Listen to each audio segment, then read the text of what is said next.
समाचार प्रेस की टीम झुंझुनू जिले के दौरे पर है, जहां पर मंडावा विधायक रीटा चौधरी से खास बातचीत की है।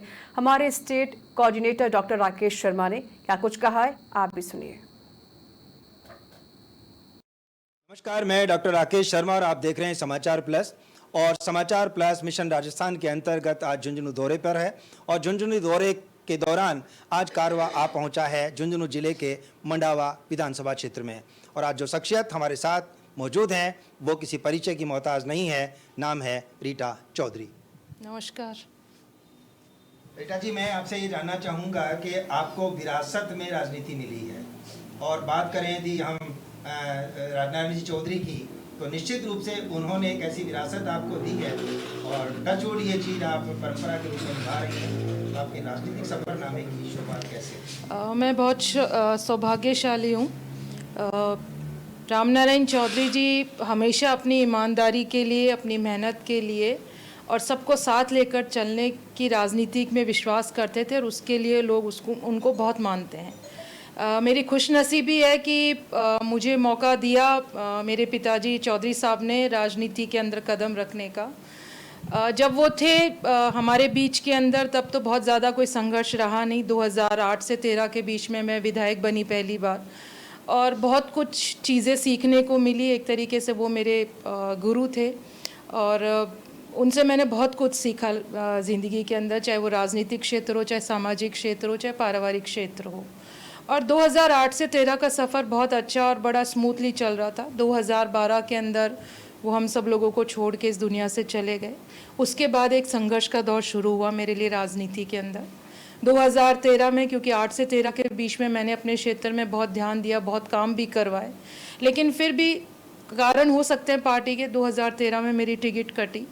और मंडावा के जो लोग थे, जो चौधरी साहब को बहुत मानते थे, मेरे पास आए और उन्होंने बहुत मेरे से निवेदन किया कि आपको चुनाव लड़ना पड़ेगा, क्योंकि हम लोग जो हैं वो चौधरी साहब को बहुत मानते थे, कांग्रेसी भी हैं और चौधरी साहब के भी अनुयायी हैं, और हम लोग कहाँ जाएंगे, हमारा कौन धनी धोरी है। उन सब लोगों की आवाज़ को मानते हुए, उनका स्नेह देखते हुए मैंने चुनाव लड़ने का ठानी। चुनाव नहीं जीते। 2018 के अंदर 13 के अंदर फिर मुझे चुनाव हारने के बाद, क्योंकि मैं निर्दलीय के तौर पर चुनाव लड़ी थी, तो मुझे पार्टी से निष्कासित भी किया।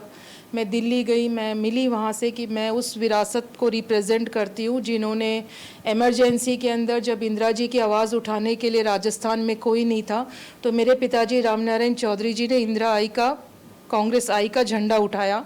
और वही अकेले शख्स थे विधानसभा के अंदर बोलने वाले कि इंदिरा इज़ इंडिया और इंडिया इज़ इंदिरा। और हमारे घर से पीसीसी चलती थी, प्रदेश कांग्रेस कमेटी, और आज भी मेरे पास वो कॉपियाँ पड़ी हैं जिसमें पिताजी छोटा छोटा हिसाब लिख लेते थे कि आज मैं पेंसिल लाया, आज मैं ये लाया। वो आज भी मेरे पास एक धरोहर के रूप में रखी हुई है। इंदिरा जी की चिट्ठियाँ आज भी पड़ी हैं। तो मैंने जब दिल्ली में ये चीज़ें बताई तो उन लोगों ने एडमिट किया कि आपके साथ ज्यादती हुई, और मुझे वापस कांग्रेस में मिलाया और फिर वापस से मेरा सफ़र शुरू हुआ। 18 के अंदर कुछ पैसों का ज़बरदस्त खेल हुआ, चुनाव हार गई, लेकिन 19 में उपचुनाव में जीती और उसके बाद लगातार मैं आपके सामने हूँ विधायक के तौर पर। माना जाता है कि आपने जिस सफ़रनामे की शुरुआत की और जिस अंदाज में आपने अपनी पैरवी की कि पार्टी को ये मानना पड़ा कि आपकी मौजूदगी पार्टी को एक मजबूती दे सकती है, बावजूद इसके आपने उस परंपरा को इस तरह से मेंटेन किया। और माना जाता है राजनारायण जी चौधरी जो रहे, रामनारायण जी, वो सीएम और डिप्टी सीएम के अलावा मेरे ख्याल से सभी पदों पर रहे।